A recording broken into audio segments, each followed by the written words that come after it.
right out of those chains.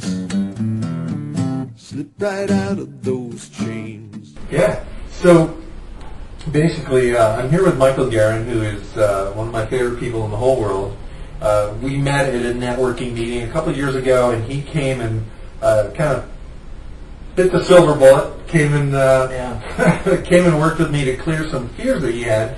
I did a wonderful interview with him on the phone for one of my free NLP teleclasses, and my stuff came up. I got all flustered with the technology, and I didn't log in as the host, so I couldn't record it. It was all this whole big thing. That's what happened. Yeah. It was so simple. You know, there's just the difference between putting a star after a number or a pound sign, and I just got all flustered because I was late.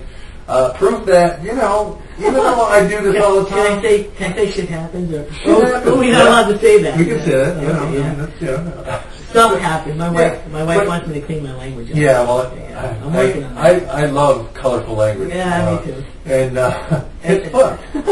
But the point is that stuff still happens, but the recovery time.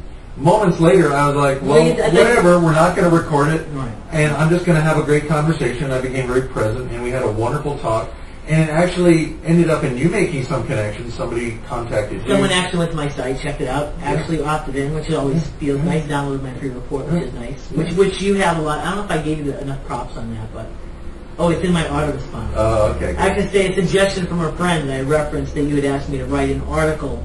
Right. This is like a year ago. Yeah, well, to your one of your niches, you said write a little article on some of the rip-offs, and that blew up into a whole. Yeah. Actually, 2 separate e-books. Right, you know, right. I'm thinking about an e-course. Right, you know? right. Well, I mean, part of how Mike and I got to know each other was that he does merchant account processing, and I had gotten so ripped off when I set up my credit card processing account, and I realized that Mike is actually highly ethical and saved me a lot of money and was easy to work with, and so kind of I worked with you and you worked with me, and we just kind of discovered that we both have a lot in common. So more than we thought, actually. Yeah, well, we both dealt with a lot of fear, a lot of anxiety, absolutely, and some phone fear. well, it's funny. It's like a double-edged sword, like I mentioned on the call. You have a problem meeting new people. I had a problem on the phone. I had a problem going to new places outside. So what are you supposed to do? Yeah.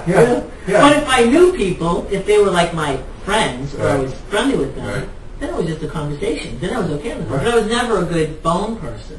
I would say that growing up. I'm not good on the phone. Right, and the more you tell yourself who you are, it's like a program. Yeah, sure. Neuro-linguistic program. But when you don't know those rules or laws or whatever you want to call them, those natural laws of how your brain works, actually, you say things like self-deprecating humor. Right. You say, I'm bad with names. I'm bad with names. But if you say that, you'll never get good. Right. Yeah. We had a conversation. Mike is a former math teacher as well, and I'm a guy who in second grade, math suddenly became this inexplicable mystery of scary things.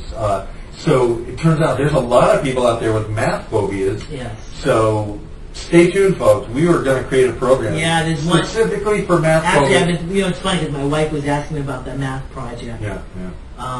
Last night, actually, and we talked about launching that in August. And it's funny, she agreed. I said, well, I'm going to limit enrollment in the beginning to like 30 people. And before I could say, she's like, I knew you were going to say 30. It's perfect. And I'm really gearing it, I think, to homeschooling parents. Right.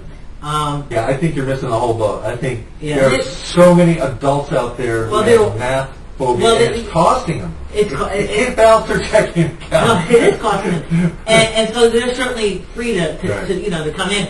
But the gist of that, you'll appreciate this.